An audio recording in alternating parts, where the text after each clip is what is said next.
இன்றைக்கி கடவுள் நம்மளுக்கு கொடுத்துருக்க வசனம் புலம்பல் 3:62. எனக்கு விரோதமாய் எழும்பினவர்களின் வாய்மொழிகளையும் அவர்கள் நாள் முழுதும் எனக்கு விரோதமாய் யோசிக்கும் யோசனைகளையும் கேட்டீர்.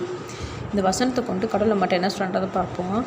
நம்ம யாருமே யாரோட மனசில் இருக்கிறதையும் கண்டுபிடிக்க முடியாது, ஆனால் யூகிக்க முடியும். நம்ம யூகிக்கிற விஷயமும் சரியாக இருக்கும்னு சொல்ல முடியாது. கடவுள் ஒருவருக்கு தான் யாரோட மனசில் என்னெல்லாம் நினைக்கிறாங்கன்னு தெரியும். நமக்கு விரோதமாக யாரெல்லாம் இருக்காங்க, அவங்க என்னெல்லாம் செய்ய போகிறாங்க, என்ன பேச போகிறாங்கன்னு கடவுளுக்கு நல்லாவே தெரியும். அத்தனையுமே தெரிஞ்சுட்டு கடவுள் சும்மா இருக்க மாட்டார். சில சமயம் நமக்கு முன்கூட்டியே எதிரிகள் என்ன பண்ண போகிறாங்கன்னு நமக்கு கனவுலையோ இல்லை மற்ற மனிதர்கள் மூலியமாவோ தெரியப்படுத்துவார். அப்போ நம்ம சுதாரிக்க முடியும், பிரச்சனையை மேற்கொள்ள முடியும். சில சமயம் நமக்கு வெளிப்படுத்த மாட்டார்.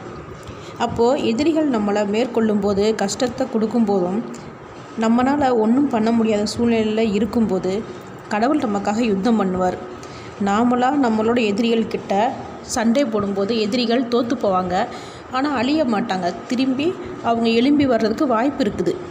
கடவுள் யுத்தம் பண்ணார்னா நம்மளோட எதிரிகள் முழுசாக அழிஞ்சு போயிடுவாங்க. ஆமேன்.